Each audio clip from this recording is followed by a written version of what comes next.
إن الحمد لله نحمده ونستعينه ونستغفره ونؤمن به ونتوكل عليه ونعوذ بالله من شرور أنفسنا ومن سيئات أعمالنا من يهده الله فلا مضل له ومن يضلله فلا هادي له وأشهد أن لا إله إلا الله وحده لا شريك له وأشهد أن محمدا عبده ورسوله أما بعد فاعوذ بالله من الشيطان الرجيم بسم الله الرحمن الرحيم يا أيها الذين آمنوا اتقوا الله حق تقاته ولا تموتن إلا وأنتم مسلمون يا أيها الناس اتقوا ربكم الذي خلقكم من نفس واحدة وخلق منها زوجها وبث منهما رجالا كثيرا ونساء واتقوا الله الذي تساءلون به والأرحام إن الله كان عليكم رقيبا يا أيها الذين آمنوا اتقوا الله وقولوا قولا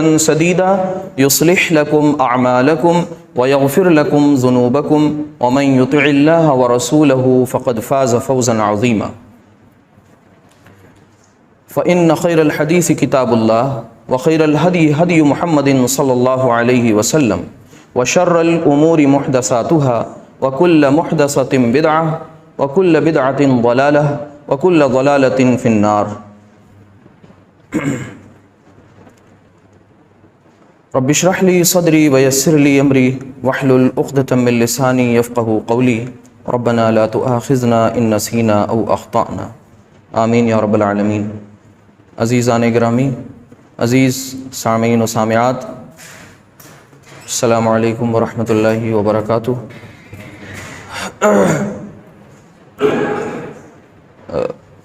دیکھیے، یہ جو آیات، 4 منتخب آیات ہیں جو میں یہ مسنون خطبہ کے حوالے سے، خطبہ مسنونہ کے حوالے سے، یہ قرآن کریم سے اللہ سبحانہ و تعالیٰ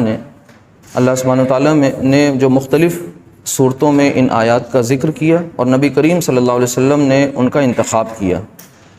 قرآن کریم میں 6000 سے زائد آیات ہیں۔ 6000 سے زائد آیات میں سے صرف ان 4 آیات کا سلیکشن کیا گیا خطبہ مسنونہ کے لیے۔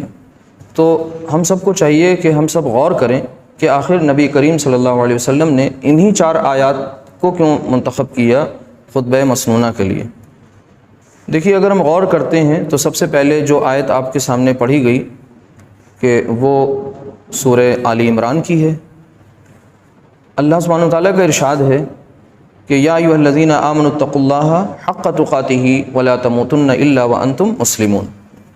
پھر دوسری آیت اسی کے متصلاً بعد یعنی اگلی صورت سورہ نساء سے ہے، وہ سورہ نساء کی پہلی آیت ہے، وہاں خطاب یا ایھا الناس ہے۔ پھر اس کے بعد جو تیسری اور چوتھی آیت ہے وہ سورۃ الاحزاب کی سے، اور سورۃ الاحزاب کی 2 آیات سلیکٹ کی گئیں۔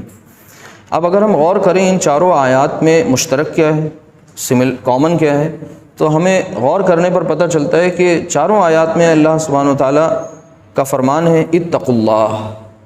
کیا فرمان ہے؟ اتقوا اللہ، یعنی اللہ کا تقوی اختیار کرو۔ تو 6000 سے زائد آیات، اس میں سے صرف 4 آیات کا سلیکشن، بہت عظیم حکمت ہے اس کے اندر۔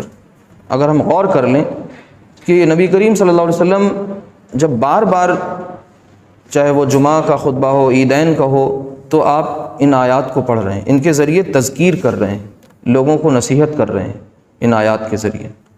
تو اگر آپ غور کریں تو پہلی آیت کیا ہے کہ اے لوگو جو ایمان لائے ہو، یا اے ایمان کے دعوے دارو، حق تقاتہ یعنی یا ایھا الذین آمنوا اتقوا اللہ، ایمان کے دعوے داروں اللہ سے ڈرو، اللہ کا تقوی اختیار کرو، حق تقاتہ جیسا کہ اس سے ڈرنے کا حق ہے، جیسا کہ اس سے ڈرنے کا حق ہے۔ اور آگے فرمایا کہ اور ایسا نہ ہو، یعنی اس حال میں تمہیں موت نہ آئے کہ تم مسلمان نہ ہو، یعنی موت اسی حالت میں آنی چاہیے کہ تم مسلمان ہو، موت اسی حالت میں آنی چاہیے کہ تم فرما بردار میں سے ہو، موت اس حالت میں نہ آئے کہ تمہارا شمار نافرمانوں میں ہو رہا ہو۔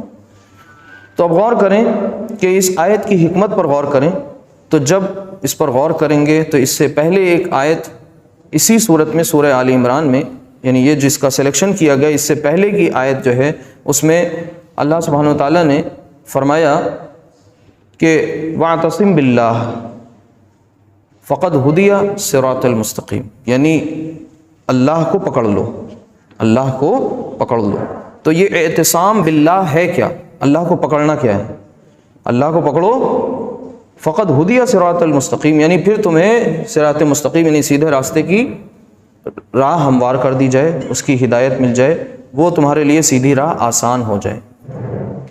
تو اللہ کو پکڑنے کا مفہوم دراصل یہ ہے کہ اللہ سبحانہ و تعالیٰ کوئی ایسی شے نہیں ہے جس کو ہم دیکھ رہے ہوں، جس کو ہم غور کر رہے ہوں، یعنی اس انداز سے کہ جیسے ہمیں نظر آ رہی ہو۔ یعنی اللہ سبحانہ و تعالیٰ زمان و مکان سے وراء الورا ثم وراء الورا ہے۔ اللہ سبحانہ و تعالیٰ کا کوئی شاکلہ، کوئی حیولہ ہے ہی نہیں، تو پھر کیسے پکڑا جائے؟ اصل میں یہاں پر پکڑنے سے مراد، اعتصام باللہ سے مراد اللہ کی ہدایات، اللہ کے فرامین، اللہ کی آیات کو پکڑنا ہے۔ اب اللہ کے فرامین اور اللہ کی ہدایات اور اللہ کی آیات ہیں کہاں؟ وہ اسی نسخہ کیمیا یعنی قرآن کریم میں، یعنی اس قرآن کریم کو پکڑ لو۔ اور پھر اگلی آیت عجیب ترتیب ہے کہ بیچ والی جس آیت کا سلیکشن کیا گیا اس میں کہا گیا کہ حق تقاتہ ولا تموتن الا وانتم مسلمون، پھر جب اس کے اوپر کی آیت پڑھی گئی تو پتہ چلا کہ اللہ کو پکڑو، پھر بیچ والی آیت کا انتخاب ہوا اور اس کی اگلی آیت جو ہے وہ کیا ہے؟ واعتصموا بحبل اللہ جميعا ولا تفرقوا، یعنی حبل اللہ کو مضبوطی سے پکڑ لو اور آپس میں تفرقہ نہ پیدا کرو۔ اب حبل اللہ، حبل، اب ڈائریکٹ سیدھی میننگ تو رسی کی ہو جاتی ہے، رسی پکڑ لو، اصل میں وہ رسی جو ہے وہ ترقی کرتے ہوئے مفہوم میں آ گئی۔ اصل مفہوم تو اس کا حبل معاہدہ ہے، تعلق ہے، رشتہ ہے اللہ کے ساتھ۔ اللہ کے ساتھ جو رشتہ ہے اس کو مضبوطی سے تھام لو، تعلق کی بنیادیں مضبوط کر لو، اللہ کے ساتھ جو معاہدہ کیا ہے اسے یاد کرو، وہ حبل اللہ کی شکل میں پھر وہ قرآن کریم سے تعبیر کیا گیا۔ قرآن کریم کی شرح اللہ کے نبی صلی اللہ علیہ وسلم بیان فرما رہے ہیں، تو وہ احادیث جس میں قرآن کی شرح بیان ہوئی وہ بھی اسی میں شامل ہو گئی، یعنی اصل اگر ہم دیکھیں تو وہ ہے قرآن کریم۔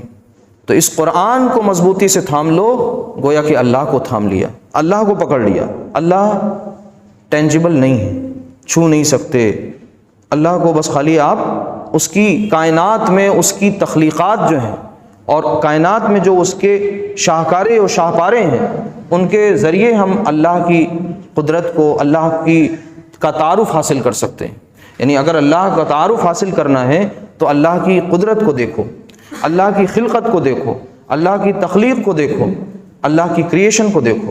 تو کریشن کو دیکھو، اس پہ غور کرو تو کریٹر تک پہنچ جاؤ گے اور اس کا پتہ مل جائے گا۔ جب دنیا میں ہم غور کریں تو ہمارے سامنے دو چیزیں، ایک ہم خود جو ہماری ذات، اور پھر وہ ہمارے وہم، ہمارے خیالات سے وراء الورا ثم وراء الورا، وہ ذات وحدہ لا شریک، اس اللہ وحدہ لا شریک کی ذات وہ ہے اور ہم ہیں اور اس کی مخلوق ہے۔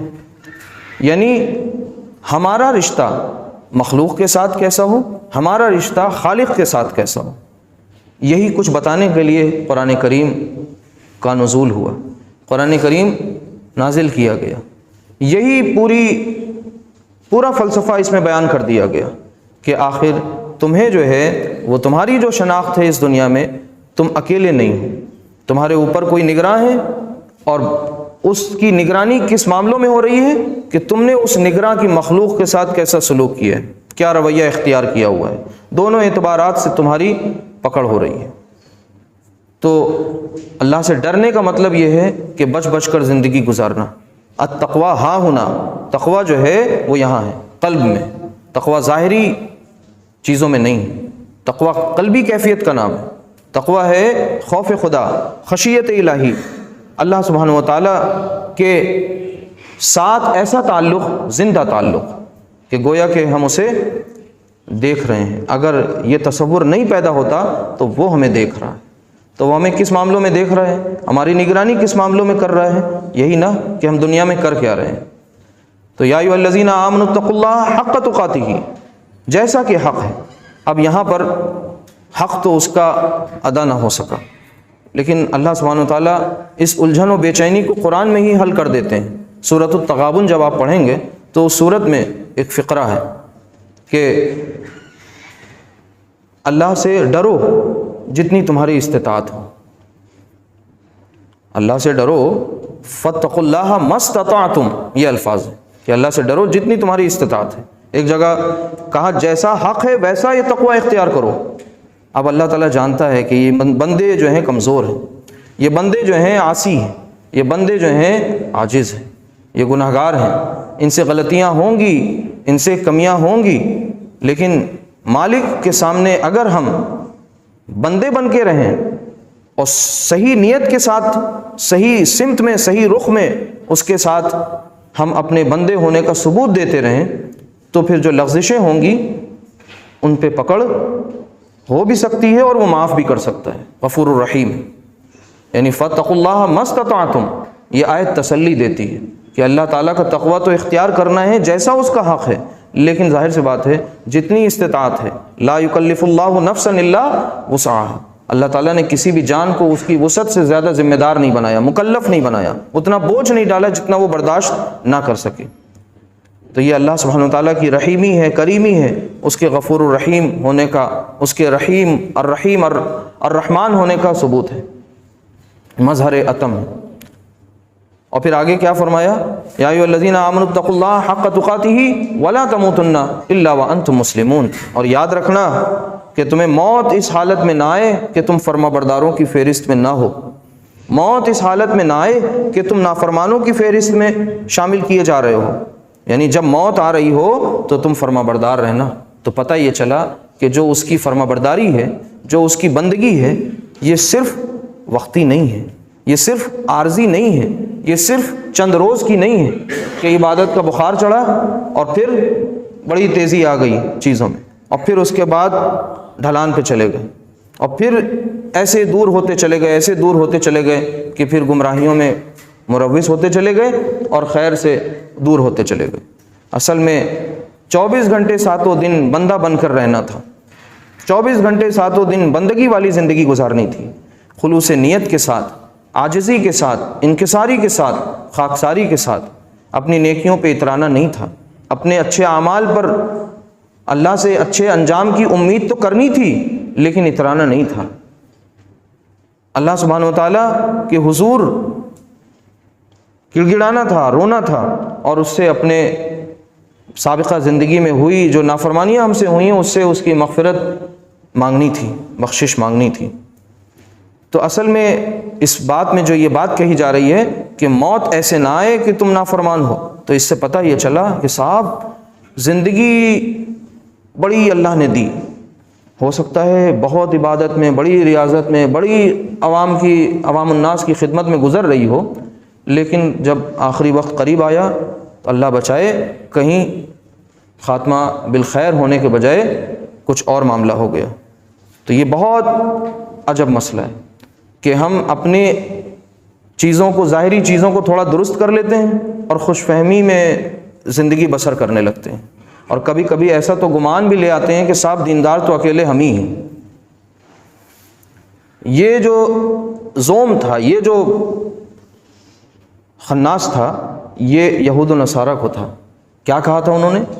وَقَالُوا لَن يَدْخُلَ الْجَنَّةَ إِلَّا مَنْ كَانَ هُودًا أَوْ نَصَارَىٰ، کہا اور ہرگز نہیں داخل ہوں گے، کس نے کہا؟ یہود و نصارہ نے، کہ اور ہرگز نہیں داخل ہوگا جنت میں مگر وہ جو یہودی ہے اور نصرانی۔ ان کو اتنا اپنے آپ پر غرور تھا، تکبر تھا، وہ کہتے تھے کہ we are the chosen people of the lord, ہم لوگ اپنے خدا کے بڑے چنندہ لوگ ہیں، ہمیں چن لیا گیا ہے، باقی سب تو گمراہ لوگ ہیں۔ وہ انہیں تکبر تھا، وہ انہیں غرور تھا، فخر تھا۔ اللہ تعالیٰ نے کیا کہا جواب میں؟ تلک امانیہم، ان سے کہہ دو کہ یہ ان کی خوش فہمیاں ہیں، یہ ان کی وشفل تھنکنگز ہیں، یہ کچھ نہیں ہے، ان میں کوئی دوام نہیں ہے، ان کی بنیادیں بڑی کمزور ہیں، مہمل ہیں، گر جائیں گی یہ عمارت۔ پھر آگے کیا کہا؟ قل ہاتوا برہانکم ان کنتم صادقین، ان سے کہو کہ اگر تمہارے پاس کوئی دلیل ہو اس معاملے کی تو لے کے آؤ. ہمارے پاس بھی تو دینداری کا بڑا ناز ہے، ہم بھی تو کبھی کبھی فخر میں ہو جاتے ہیں، اپنی عبادتوں پر ناز، اپنی خیر کے کاموں پر ناز. تو اس ٹائم سوچ لیا کریں اس آیت کے بارے میں جو یہود و نصارہ سے کہی گئی، کہ کہیں ایسا تو نہیں ہے. ان سے کیا کہا جا رہا ہے کہ لاؤ کوئی دلیل تمہارے پاس ہو اس بات کی کہ تمہیں جنت کا سرٹیفکیٹ مل گیا ہے. ہمارے پاس ہے کوئی دلیل کہ ہم جنتی ہو گئے، بخشے بخشائے ہو گئے؟ ہاں ٹھیک ہے، اللہ تعالیٰ نے ہمیں ہدایت دی، بہت گمراہیوں میں زندگی گزر چکی تھی، اب صحیح راستہ پتہ چلا، آ گئے. تو اس کا مطلب کیا ہے کہ بس اب آزاد ہو گئے، اب جو مرضی چاہیں وہ کریں. کیوں صاحب؟ نمازیں ادا ہو رہی ہیں، روزے بھی رکھے جا رہے ہیں، عمرے پہ عمرے بھی ہو رہے ہیں، حج بھی ہو رہے ہیں. جب اتنا سب کچھ ہو رہا ہے، کچھ تھوڑا بہت خیر کا بھی کام ہو رہا ہے، تو پھر ہم کہاں سے اپنے بارے میں یہ سوچ سکتے ہیں کہ ہم گمراہ ہو گئے؟ اصل میں ہمیں ہر وقت اپنا محاسبہ کرتے رہنا چاہیے، ہر وقت اپنا جائزہ لیتے رہنا چاہیے کہ کہیں ایسا تو نہیں ہے رات میں تو فرما بردار تھے اور صبح اٹھتے اٹھتے نافرمان ہو گئے، یا دن ڈھلتے ڈھلتے نافرمان ہو گئے. یہ چیز سمجھنی ہے. اور یہ چیز جس دن ہمارے اندر پیدا ہو گئی تو ہمارے یہاں سے فتنے فساد تب ختم ہو گئے. تب وہ وَاعْتَصِمُوا بِحَبْلِ اللَّهِ جَمِيعًا وَلَا تَفَرَّقُوا، تب تفرقہ نہیں پڑے گا. تفرقہ تو پڑتا تبھی ہے جب ہم خود کو حق پر سمجھیں، باقی سب ناحق پر ہیں. ہم خود جو ہیں بخشے بخشائیں، باقی سب کے ساتھ مسائل ہیں. اتنا کانفیڈنس لائے کہاں سے؟ ٹھیک ہے، اللہ تعالیٰ نے صراط مستقیم اور سواء السبیل پر چلا دیا، اچھی راہیں دکھا دی، اچھی راہ دکھا دی، مجاہدہ کیا، کوشش کی، اسٹرگل کیا، غور و فکر کیا، لوگوں سے ملے، الگ الگ جگہوں پر گئے، پھر اللہ کی کتاب کے ساتھ تعلق ہو گیا. لیکن صاحب یہ سب کچھ ہو جانے کے بعد بھی ہم کو سوچتے رہنا ہے، غور و فکر کرتے رہنا ہے کہ کیا ہم کل فرما بردار تھے؟ فرما بردار مطلب مسلم مطلب فرما بردار. تو کیا آج فرما بردار ہیں؟ یا کیا گارنٹی ہے کہ 2 دن بعد رہیں گے؟ اور موت کا تو کوئی وقت متعین نہیں ہے، وہ تو کسی بھی وقت آ سکتی ہے. تو جس وقت آئے گی موت، اس وقت ہم فرما برداروں کی فہرست میں ہوں گے یا نہیں، اس کی فکر کون کرے گا؟ ہم کریں گے اپنے لیے، آپ کریں گے اپنے لیے، ہم سب ایک دوسرے کی فکر کریں گے. جب ایسا کریں گے تب پھر جب اللہ کی رسی کو مضبوطی سے تھام لیں گے، اور وہی رسی ہمیں یہ بتائے گی، وہی کسوٹی ہمیں یہ بتائے گی، خود میں جھانکنے کی جو ترغیب ہے یہ وہیں سے ملے گی. ایک ہے خود شناسی، خود کو پہچاننا، اور پھر خود بینی، خود کو پہچاننا اور خود میں جھانکنا. دوسروں کے یہاں جھانکنا یہ بہت اچھی لوگوں کو روش لگتی ہے، یہ ہم سب کا پسندیدہ مشغلہ ہوتا ہے. دوسروں کے احوال جاننا، دوسروں کے حالات جاننا، دوسروں کی ٹوہ میں لگے رہنا. سورۃ الحجرات میں اس تعلق سے اللہ سبحانہ وتعالیٰ فرماتا ہے وَلَا تَجَسَّسُوا، اور تجسس مت کرو، لوگوں کی ٹوہ میں نہ لگے رہو. ہم سب کا پسندیدہ مشغلہ ہے. ہم سب اپنے آپ کو جب ان بیماریوں سے، ان روحانی امراض سے بچائیں اور بچانے کی فکر کریں. یہ فکر ملے گی کہاں سے؟ اسی سورس سے ملے گی. وہ سورس کیا ہے؟ الٹیمیٹ سورس، وہ ہے اکلوتا سورس، اور وہ ہے وہی نسخہ کیمیا قرآن حکیم. اس کے ساتھ تعلق استوار ہو، اس کے ساتھ تعلق مضبوط ہو، اس کو تمسک بالقرآن، اس قرآن کے ساتھ چمٹ جائیں، اس کو اپنا بنا لیں. تو یہ تھی اصل میں وہ پہلی آیت جو خطبے میں، مسنون خطبے میں اکثر پڑھی جاتی ہے. 4 آیات کا انتخاب کیا گیا، پہلی آپ کے سامنے پیش کر دی. دوسری آیت سورہ نساء سے آتی ہے کہ یا ایھا الناس اتقوا ربکم الذی خلقکم من نفس واحدہ وخلق منها زوجها وبث منهما رجالا کثیرا ونساء واتقوا اللہ الذی تساءلون به والارحام. مطلب کہ اے لوگوں، اب وہ مومنین سے خطاب تھا، ایمان کے دعوے داروں سے. دوسرے نمبر پہ پھر تمام انسانیت سے خطاب ہے، اے انسانوں، کہ ہم نے تم کو کیا کیا ہے؟ پیدا کیا ہے ایک جان سے، پھر اس سے کیا کیا؟ اس کا جوڑا بنا دیا، پھر اس سے بہت سارے مرد بنا دیے، عورتیں بن گئیں کثیرن. اور پھر کیا ہوا؟ آگے اب کہا جا رہا ہے واتقوا اللہ الذی تساءلون به والارحام. پھر آگے تقویٰ، شروع میں بھی تقویٰ ہے اس آیت میں، پھر تقویٰ ہے، 2 بار تقویٰ ہے کہ پھر اللہ سے ڈرو. کیا ڈرو اللہ سے؟ اللہ تعالیٰ کوئی بہت ایسے خونخوار سی شخصیت ہے اللہ کی کہ بس اللہ تعالیٰ انتظار میں ہے کہ بندہ میرا کوئی غلطی کرے اور ہم اس کو پکڑ کریں، ایسے اللہ نہیں ہے ہمارے۔ اللہ سبحانہ و تعالیٰ تو ڈھیل دیتے رہتے ہیں، جاؤ انتظار کرتے رہتے ہیں، منتظر رہتے ہیں کہ ہمارا بندہ رجوع کرے ہماری طرف، ہمارا بندہ پلٹ آئے ہماری طرف۔ اللہ تعالیٰ پوری مہلت دیتے ہیں بندے کو۔ سرکش جب ہو جاتا ہے، فاسق و فاجر جب ہو جاتا ہے، گمراہیوں میں برائیوں میں اس درجہ اندر داخل ہوتا چلا جاتا ہے کہ پھر اس کا واپس آنا بعید از قیاس ہوتا ہے، یعنی پھر امکان نہیں ہوتے، تب اللہ تعالیٰ کی طرف سے وہ پکڑ ہوتی ہے۔ اللہ تعالیٰ بہت ڈھیل دیتا ہے، بہت غفور الرحیم ہے۔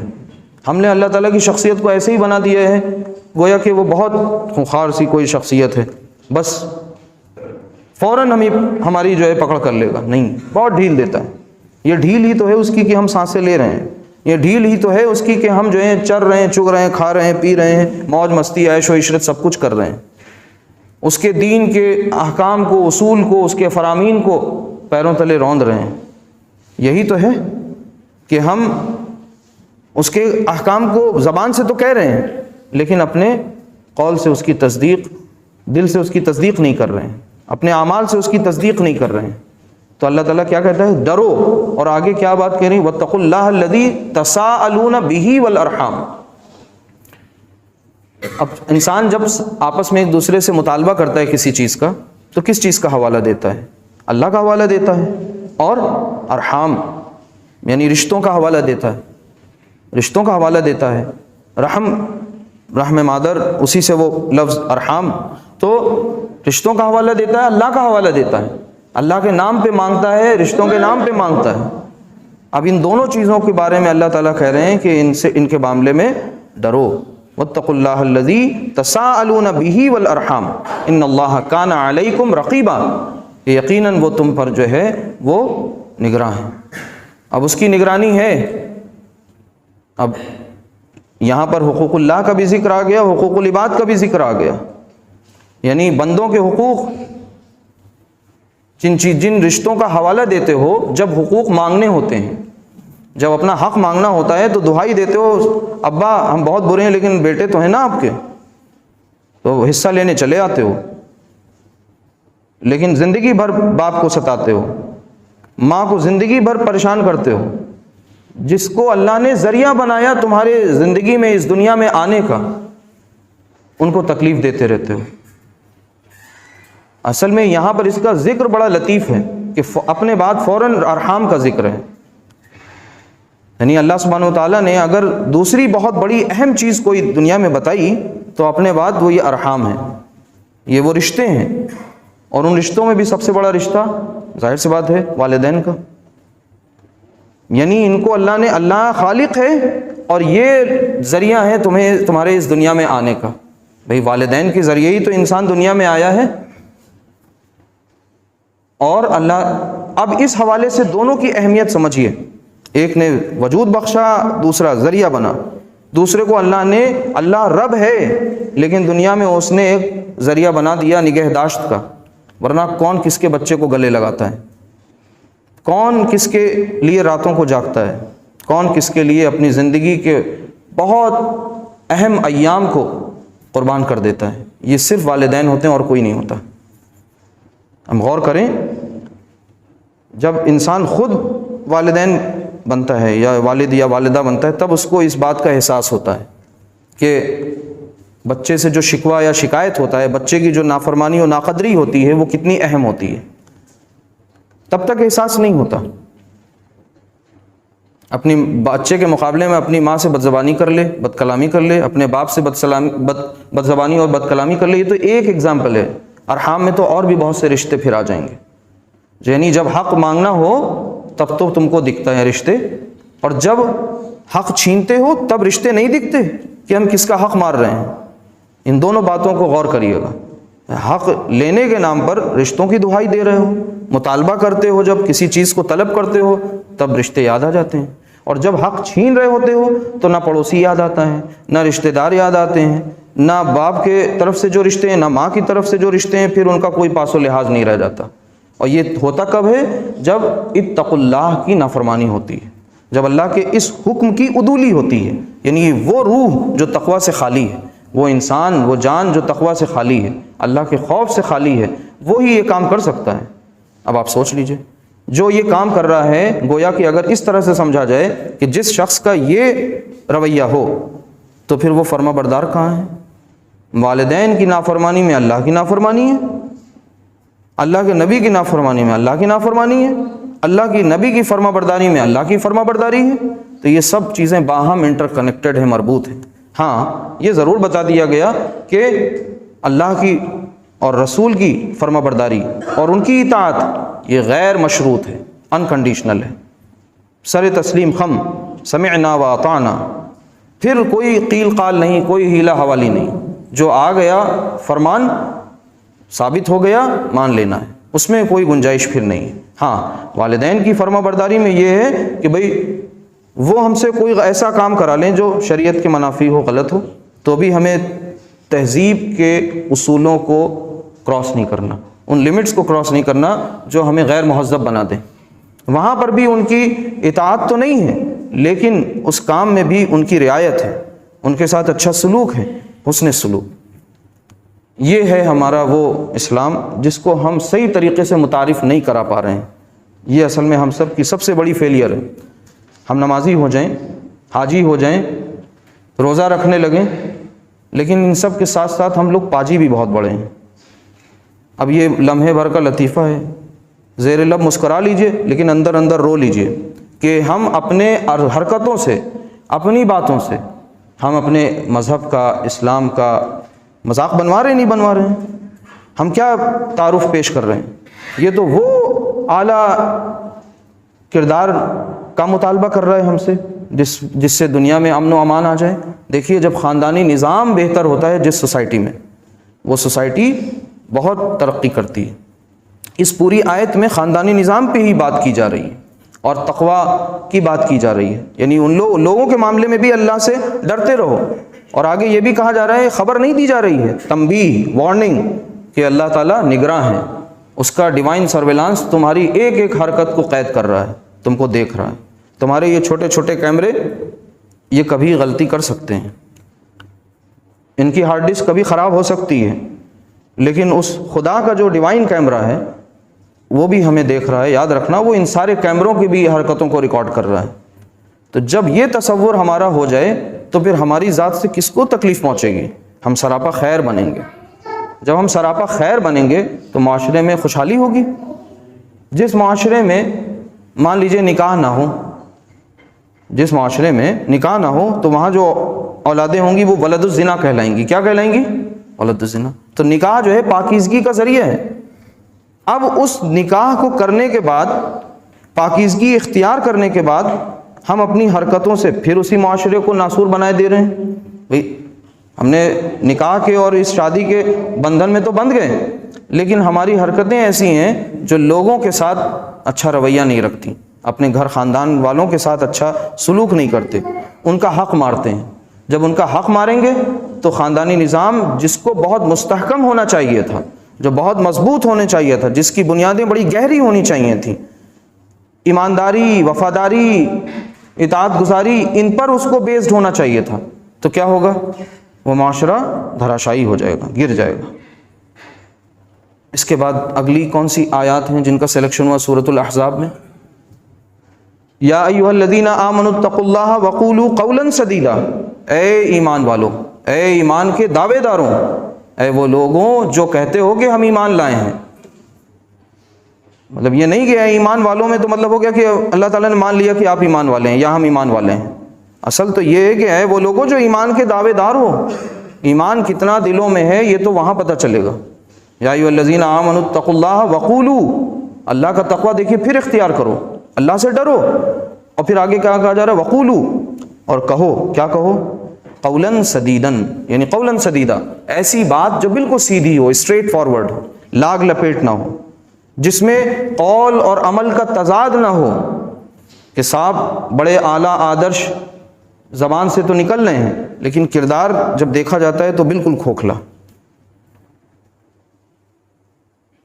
عمرے پہ عمرے ہو رہے ہیں، فخر سے بتایا جا رہا ہے، لیکن کردار میں قربانی کا جذبہ ہی نہیں آ رہا ہے۔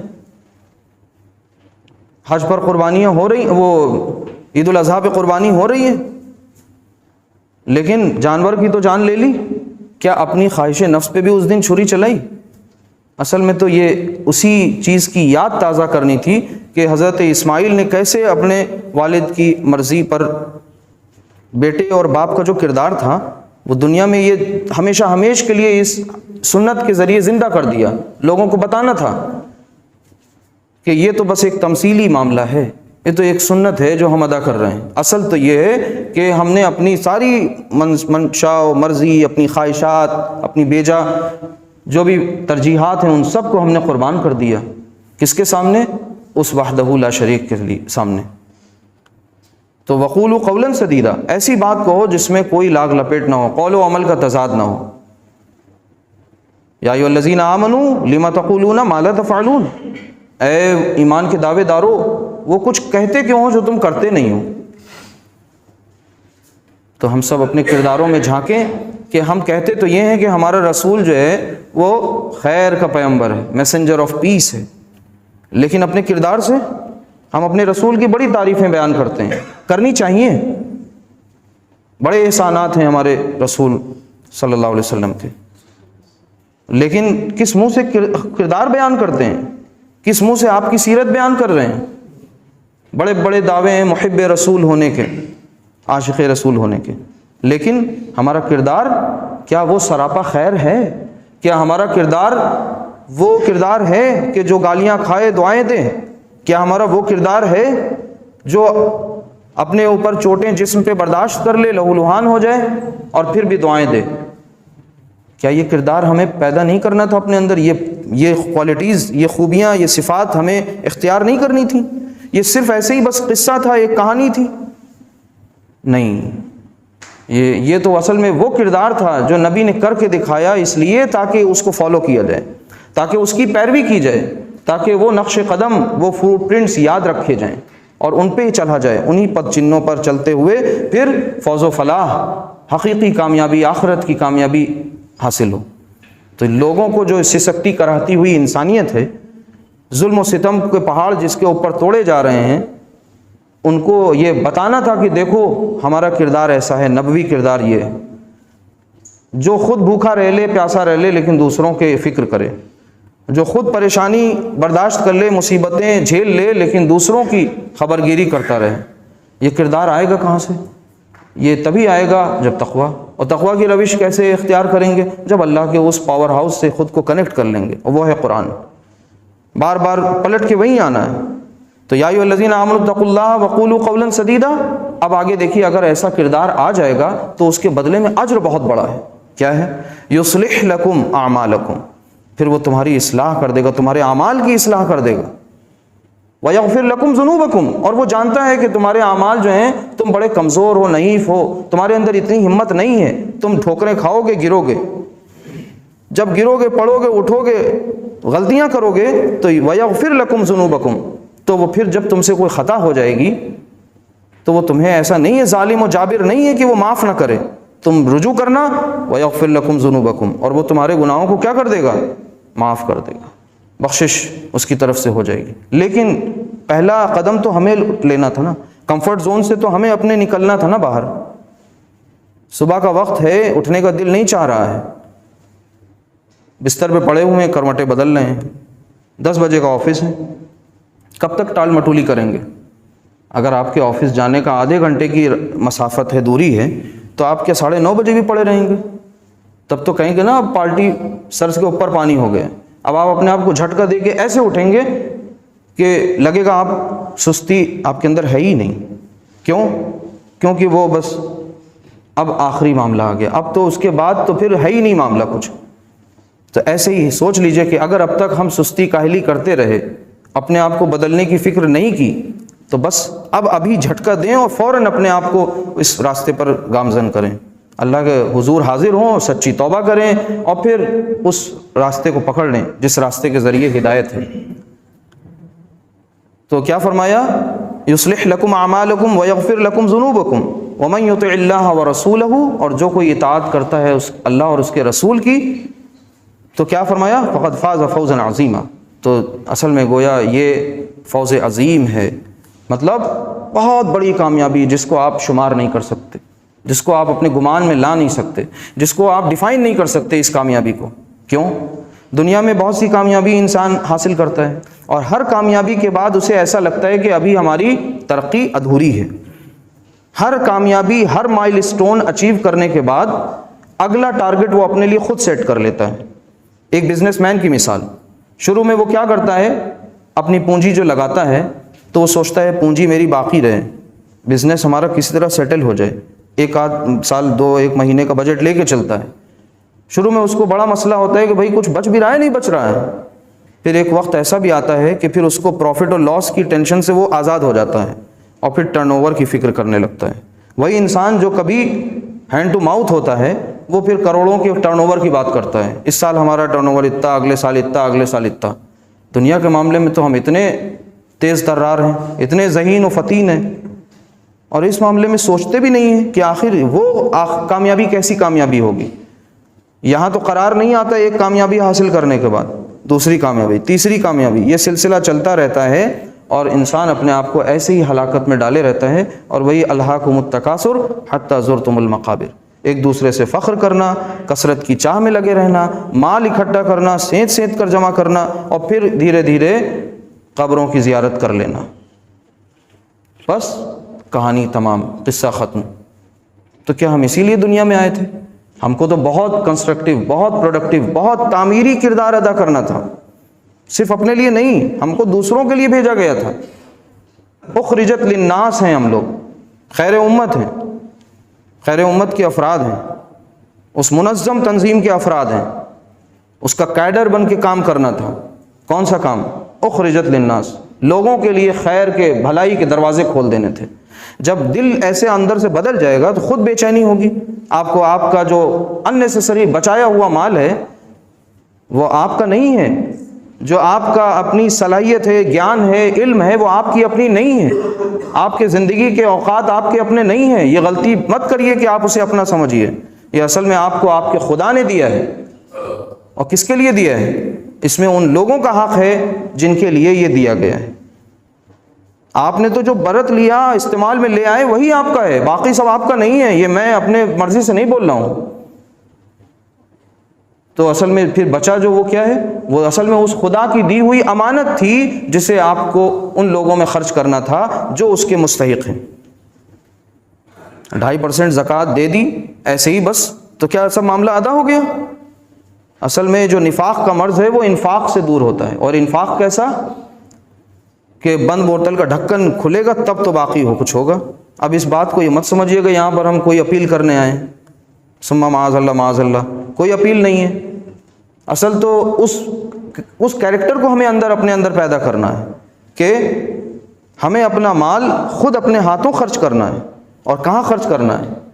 بنی نوع انسان کی ضرورتوں کی، ان کی احتیاجات کو دور کرنے میں۔ اس میں پھر رنگ، نسل، ذات، مذہب، ان کا کوئی ڈسکرمنیشن، بھید بھاؤ نہیں کرنا ہے، سب کے ساتھ اچھا سلوک کرنا ہے۔ ہماری مسجدیں کمیونٹی سینٹر کیوں نہیں بن جاتی؟ ہماری مسجدوں میں لائبریری کیوں نہیں کھل جاتی؟ ہماری مسجدوں میں ڈسپنسری کیوں نہیں کھل رہی ہے؟ ہماری مسجدوں میں لنگر کیوں نہیں لٹایا جا رہا ہے؟ کیوں ہم خیر کے پیغمبر نہیں بن رہے ہیں؟ ہمارے نبی صلی اللہ علیہ وسلم کی زندگی میں جو مسجد ہوتی تھی، سارے معاملات اسی مسجد سے طے ہوتے تھے۔ مسجد صرف اس لیے نہیں تھی کہ نماز پڑھو پھر ویران ہو جائے، ہاں ڈسپلن ہو، ساری چیزیں منظم ہو، لیکن ہماری مسجدیں، یہ بلڈنگیں یہ بنی اس لیے ہیں تاکہ خیر پہنچے لوگوں کو۔ جب خیر پہنچے گا تو کوئی کیسے دشمن ہو جائے گا، کوئی کیسے آپ کی طرف نگاہیں تریر لے گا، ترچھی کر لے گا۔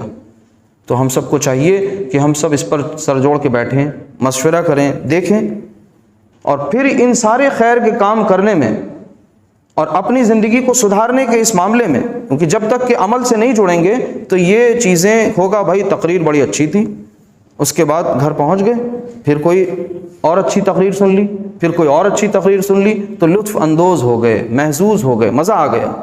تو مزے کے لیے تو اور بھی چیزیں تھیں، خالی تقریر ہی کیوں؟ مزے کے لیے تو بہت سی چیزیں ہیں۔ تو اصل تو یہ باتیں اس لیے ہیں تاکہ زندگی بدلے اندر سے باہر کی طرف، باہر سے اندر کی طرف نہیں۔ یہ ظاہر بدل لیا زندگی بدل گئی، نہیں۔ مسجدیں خوبصورت بنا دیں تو اس کا مطلب یہ نہیں ہے کہ یہاں پر بہت اللہ والے رہتے ہیں، ہاں بہت اچھی بات ہے، آپ سب مبارکباد کے مستحق ہیں، لیکن سوچئے، غور کریے کہ آخر کرنا کیا ہے۔ علمی طور پہ قرآن سے جڑنا ہے، اور اپنی روح کو، قرآن جو ہے وہ دراصل روح کی غذا ہے، جسم کی غذا وہی کھاد پانی جو آپ کھا پی رہے ہیں، جسم کی غذا وہ ہے۔ اب اس میں آپ چاہے کاربوہائیڈریٹ زیادہ لیں، پروٹین زیادہ لیں یا فیٹ زیادہ لیں، ہاں غذا چاہیے کچھ زندہ رہنے کے لیے۔ اور روح کو کیا چاہیے؟ کل سے اپنا سب محاسبہ کریں، کل سے ہم نے روح کو کیا دیا؟ جسم کو تو خوب کھلایا پلایا، دن میں 4 بار، اور روح کو کتنے بار کھلایا؟ جو نمازیں پڑھی اس میں بھی حاضر نہیں تھے۔ 60 کلو کا جسم کسی طرح آ گیا مسجد میں، اور 60 گرام کا جو دماغ ہے جس کے ذریعے ہمیں اللہ کا دھیان رکھنا تھا نماز میں، وہ تو ابھی گھر پہ ہی ہے، وہ تو وہاں ٹہل رہا ہے بازاروں میں، وہ تو دکانوں کا حساب لگا رہے ہیں۔ کس کو دھوکہ دے رہے ہیں؟ اپنے دلوں میں ہم جھانکیں، اپنی اصلاح کر لیں، دوسرے پڑوس والے کو دیکھنے کی ضرورت ہی نہیں۔ کریں گے انشاءاللہ ہم سب، تو اصل کرنے کا کام یہی ہے۔ اور پھر یاد رکھیے جو خطبہ مسنونہ میں جو دوسری آیت پڑھی تھی، یا ایھا الناس اتقوا ربکم الذی خلقکم من نفس واحدہ، تو نفس واحدہ سے انسان کو پیدا کیا گیا، وہ آدم اور پھر حوا، یہ تمام مذاہب میں ہیں، نام بدلے ہیں، ایک ہی جوڑے سے آگے انسانیت چلی ہے۔ تو اس اعتبار سے ہم سب نسل انسانی کے جتنے لوگ ہیں وہ سب آپس میں بھائی بھائی ہیں، انسانیت کے اعتبار سے یہاں پر کوئی ڈسکرمنیشن، کوئی بھید بھاؤ نہیں ہونا چاہیے۔ پھر ایمان ہے، پھر عمل ہے، اس کے لحاظ سے پھر معاملات الگ الگ ہیں۔ اللہ تعالی ہم سب کو عمل کی توفیق عطا فرمائے۔